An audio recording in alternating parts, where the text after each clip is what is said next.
आणि आता बातम्या विस्ताराने बघूया। बिहार विधानसभा निवडणुकीत घोषणांचा पाऊस पडतोय।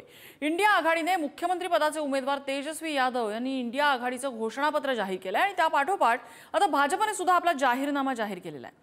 विरोधी पक्ष आणि सत्ताधाऱ्यांपैकी कुणाचा जाहीरनामा सरस ठरू शकेल, पाहूयात या संदर्भातला रिपोर्ट। बिहारला लोकशाहीची जननी म्हणतात। बिहारमधून देशात परिवर्तनाची लाट निर्माण झाली असा इतिहास आहे। मात्र त्याच बिहारचा देशातील बिमारू राज्यात समावेश होतो। समाजवादी विचाराची सत्ता राहिलेल्या बिहारमध्ये विकासाचा गाडा देशातल्या इतर राज्यांप्रमाणे धावलाच नाही। सरकार बदलली, परिवर्तनाच्या घोषणा झाल्या, मात्र बिहारमध्ये ना उद्योग आले ना रोजगार निर्मिती झाली। बिहारी लोकांना रोजगारासाठी परराज्यात स्थलांतर करावं लागलं। बिहारमध्ये आता विधानसभा निवडणुकांचा धुरळा उडतोय।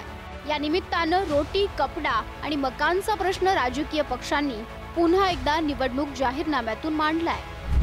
1 कोटीहून अधिक सरकारी नोकऱ्या आणि रोजगार उपलब्ध करून देणार, कौशल्य जनगणना करून कौशल्यावर आधारित रोजगार उपलब्ध करणार, प्रत्येक जिल्ह्यात मेगा कौशल्य केंद्रे स्थापन करणार असं आश्वासन सत्ताधारी एनडीएनं दिलंय।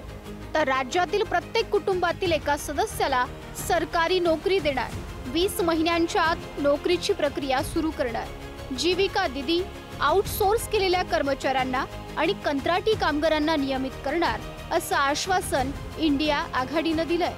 मुख्यमंत्री महिला रोजगार योजनेअंतर्गत महिलांना 2 लाख रुपयांपर्यंत आर्थिक मदत देणार, 1 कोटी महिलांना लखपती दीदी बनवणार, मिशन करोडपतीच्या माध्यमातून महिला उद्योजकांना करोडपती करणार असं आश्वासन सत्ताधारी एनडीएनं दिलंय।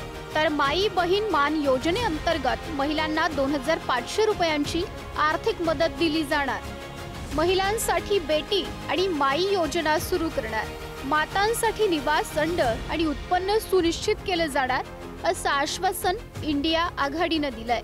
मागासवर्गीय वर्गाचे आर्थिक आणि सामाजिक सक्षमीकरण करणार, मागासवर्गीय वर्गातील विविध व्यावसायिक गटांना 10 लाखांची मदत दिली जाणार असं एनडीएच्या जाहीरनाम्यात म्हटलंय। तर मुकेश साहनी यांना उपमुख्यमंत्री पदाचा चेहरा घोषित करून मागास समाजाला सोबत घेण्याचा प्रयत्न इंडिया आघाडीनं केलाय। ओबीसी आणि एससी, एसटी आरक्षणाची टक्केवारी वाढवण्याचं आश्वासन इंडिया आघाडीनं दिलंय। शेतकऱ्यांना किसान सन्मान निधी दिला जाईल, शेतकऱ्यांचा माल एमएसपीच्या दरात खरेदी केला जाईल असं आश्वासन एनडीएच्या जाहीरनाम्यात देण्यात आलंय। तर किमान आधारभूत किमतीनुसार सर्व पिकांची खरेदी करण्याची हमी इंडिया आघाडीनं दिली आहे। गरीब कुटुंबातील मुलांसाठी केजी ते पीजी पर्यंत मोफत शिक्षण दिलं जाईल, एज्युकेशन सिटी तयार करणार असं एनडीएनं जाहीरनाम्यात म्हटलंय।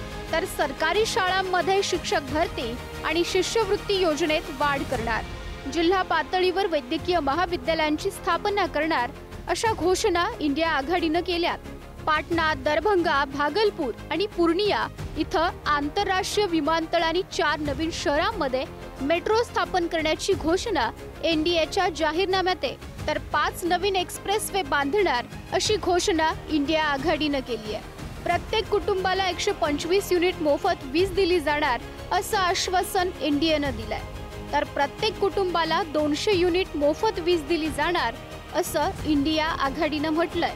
माता जानकीचे जन्मस्थान सीतापुरम जागतिक दर्जाचे आध्यात्मिक शहर म्हणून विकसित करणार, अल्पसंख्याक समुदायाच्या घटनात्मक हक्कांचे संरक्षण केले जाईल आणि वक्फ दुरुस्ती कायदा स्थगित केला जाईल अशी ग्वाही इंडिया आघाडीनं दिली आहे। बिहारमध्ये औद्योगिक क्रांतीची हमी एनडीएनं दिली आहे। प्रत्येक जिल्ह्यात कारखाना, प्रत्येक घरात रोजगार देण्याचं तसंच 5 वर्षात बिहारला समृद्ध करण्याचं आश्वासन एनडीएनं दिलंय।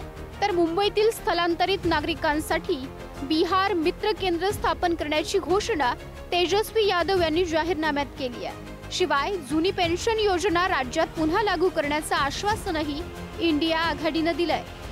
सत्ताधारी एनडीए आणि विरोधी इंडिया आघाडीनं जनतेसमोर आश्वासनांचा अक्षरशः पाऊस पाडला। मात्र आश्वासनांच्या पावसातून बिहारचा खरंच किती विकास होतो हे पाहणं महत्त्वाचं आहे।